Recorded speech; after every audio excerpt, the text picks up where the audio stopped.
of Nakuru County has requested for technical assistance from Power Africa, USAID, who have finalized a feasibility study to support our ambitious urban solarization program in all of our major towns in Nakuru. With your support, Your Excellency, Nakuru can become the best model city on the utilization of direct use of geothermal energy in Africa. We therefore kindly request full feasibility study on this and your government support on public-private partnership investors to utilize this available steam and brine. I will endeavor in exploring bringing on board more partners to fully support making Nakuru a full green county. In conclusion, Your Excellency, we feel proud to be associated with GDC and All Power 22 for this great milestone, not just here in Menengai, but countrywide. We will continue to provide a conducive investment regime for all investors to flourish as we seek to develop Nakuru County. We pledge to work closely with the national government, state corporations, private investors, and individuals on our journey to restore Nakuru as the hub for industrial and agri-business. Asante, Your Excellency. It is now my honor to bring on board or call the Cabinet Secretary, Ministry of Energy and Petroleum, the Honorable Opiyo Wandayi, to come and speak and invite His Excellency, the President. Asante, Waziri.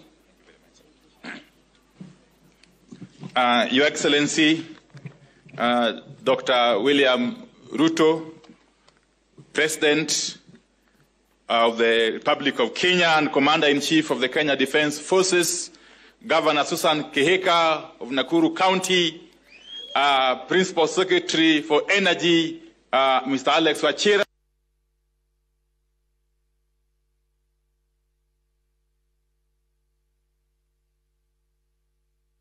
I stand before you today at this very, very important juncture in the history of the energy sector in the country.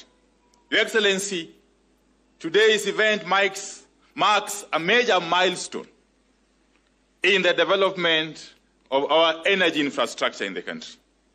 Your Excellency, as a ministry, I must appreciate that you have really given us very easy work. Your Excellency, our work as a ministry is simply to implement your policies. And your policies, Your Excellency, flow from your very progressive agenda for the country. And therefore, our being here today is part of that process of implementing your policy direction, Your Excellency.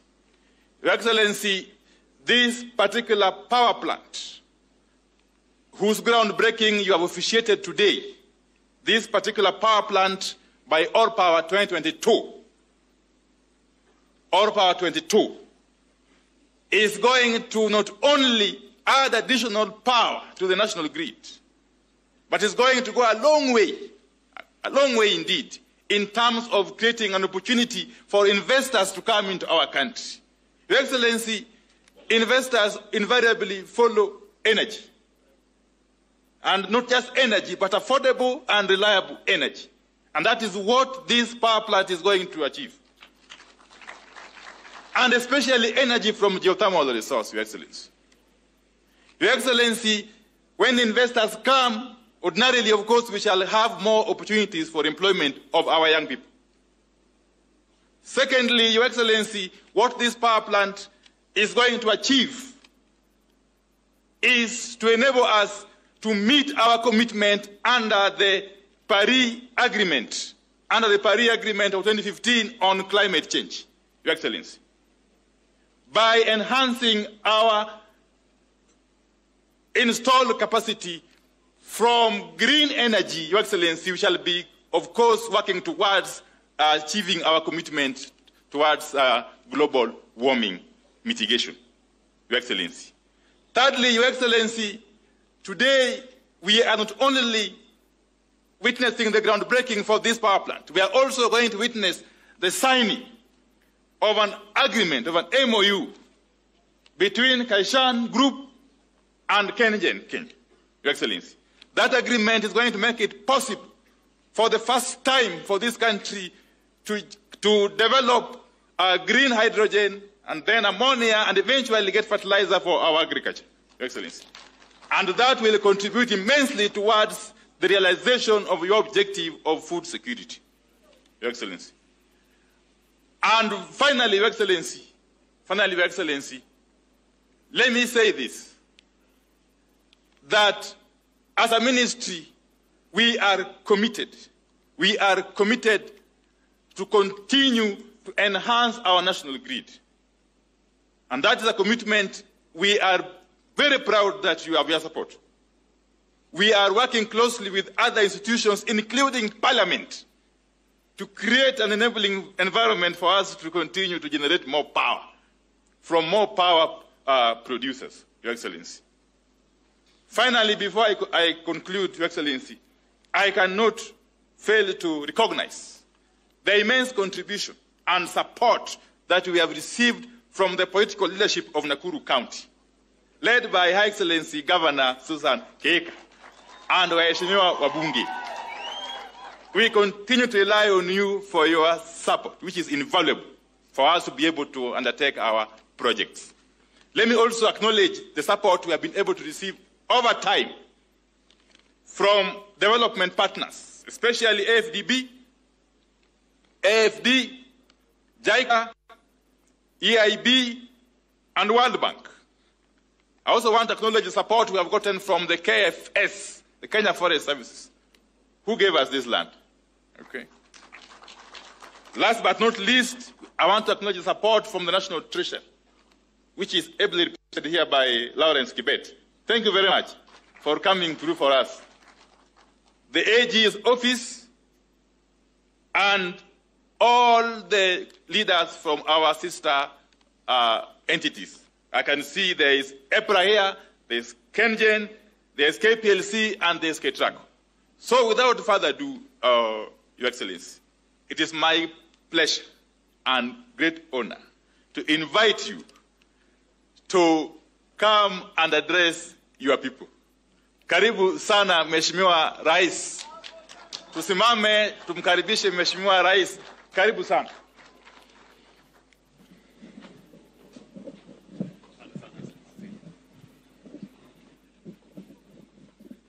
Asanteni sana, tafadhali tunaweza kuketi chini. Thank you very much.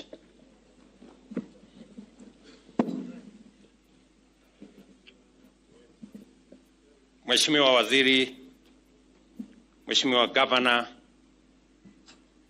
Katibu wa mambo ya kawi, waheshimiwa maseneta na wabunge, viongozi wote, ndugu watu wa Nakuru, hamjambo. Nakuru hoye. Mimi kwanza nataka nimshukuru Mungu kwa kutupatia nafasi hii. Tumefika hapa Nakuru County kwa mara nyingine tena. Niwashukuru viongozi na wananchi wa Nakuru kwa ushirikiano wenu na serikali yetu katika mambo ya maendeleo katika sehemu hii ambayo yanahusu Nakuru County na nchi yetu ya Kenya. And this morning I am delighted to be with you at this highly significant milestone event here in Menengai, Nakuru County. Our nation is taking a big step forward in our quest to achieve the historic goal of a national electricity power grid that is 100% green by 2030. Aside from this important objective, the commencement of this project to establish a 35-megawatt power plant by ORPower 22 highlights our commitment to unlock Kenya's vast geothermal potential to drive economic growth. It is also a clear demonstration of our strength in mobilizing private sector investment to develop critical infrastructure and provide essential services, thereby accelerating economic transformation. So far, we have tapped only 950 megawatts, a small fraction of our geothermal potential of nearly 10,000 megawatts, leaving immense opportunities still untapped. And I want to encourage other investors alongside Kaishan, ORPower 22, Globelec, Socian, and all the others, that there is still immense opportunity in the geothermal resources of Kenya. We've just touched less than 10%. So we have a whole 90% to go. And the government of Kenya is ready and willing and prepared to work with the private sector to unlock this potential. We call on the private sector to take full advantage of this and move more decisively and with the necessary speed. Although we are yet to utilize our full geothermal energy potential, Kenya is the 6th largest geothermal producer in the world. More impressively, geothermal energy accounts for over 50% of our national power mix, making our nation a global leader in this sector. The completion of the 105 megawatt Menengai project will elevate Kenya's global ranking to 5th overall globally, establishing beyond all contestation that economic growth and clean energy development can go hand in hand. There has been a proposition that clean energy cannot slowly demonstrating that it is possible to be clean and it is possible to develop. For a long time, the fact that geothermal energy is green, resilient, and sustainable has been the basis of our national strategy to expand our investments aimed at decarbonizing the national grid and driving our progress towards net zero. As a global leader in this space, Kenya continues to demonstrate how every action and every nation can achieve sustained, rapid, and transformative growth while remaining true to their climate action commitments.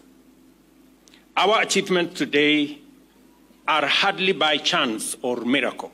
Rather, they are the result of consistent work and investment guided by a vision of national development committed to achieving prosperity while remaining mindful of the Earth's ecological sustainability. Only a few years ago, after independence, Kenya boldly embarked on this necessary path to transformation by investing in renewable energy, long before it became a global priority.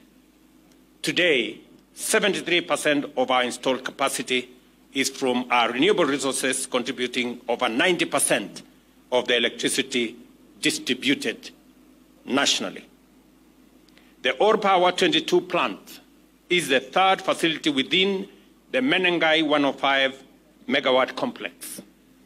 Not far away, just here, we are continuing to expand our geothermal operations in Olkaria, Eburu, and Baringo, where over 75 megawatts have already been proven and will soon be added to the grid.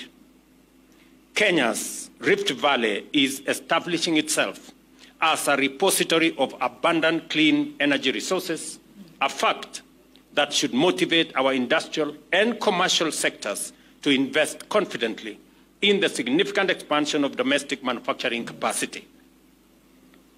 And I say this because we did commit ourselves that Nakuru is not only going to be the place where we are generating green energy from geothermal resources, but it is also going to be the industrial county of Kenya.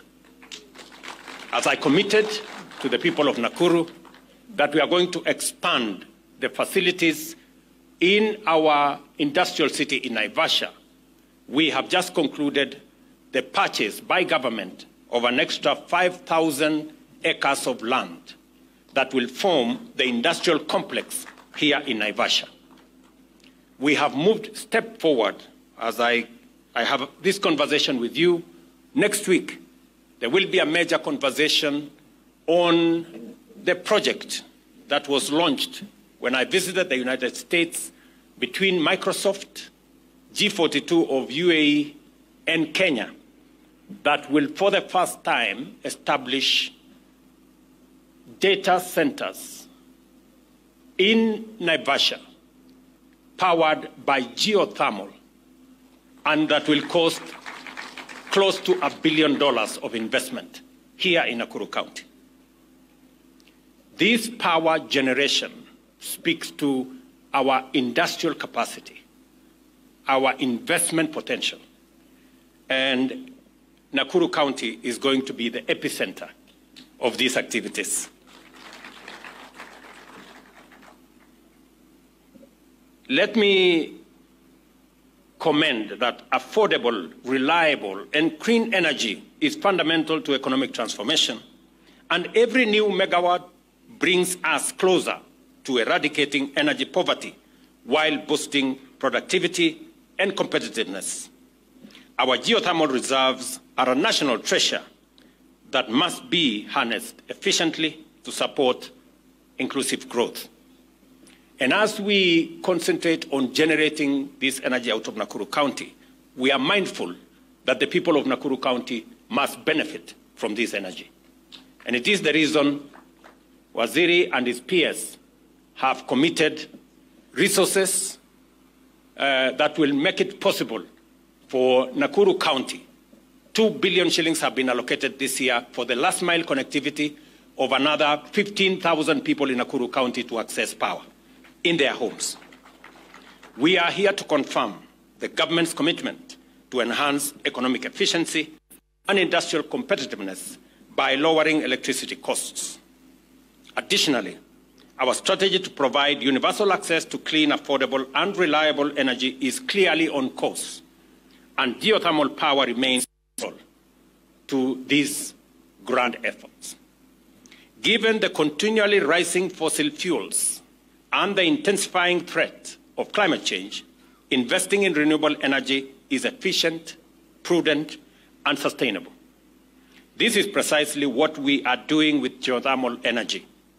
Upon completion, this plant will generate affordable power at Kenya shillings 8 cents per kilowatt hour, significantly lower than the cost of fuel alternatives, including fossil fuel. Investors like Or Power 22 exemplify the value of government-private sector collaboration in attracting foreign direct investment and creating employment opportunities for our young people. And it is important for me and instructive for me to say that the investment we've come to launch here today is not funded by the government of Kenya. This is an investment by the private sector.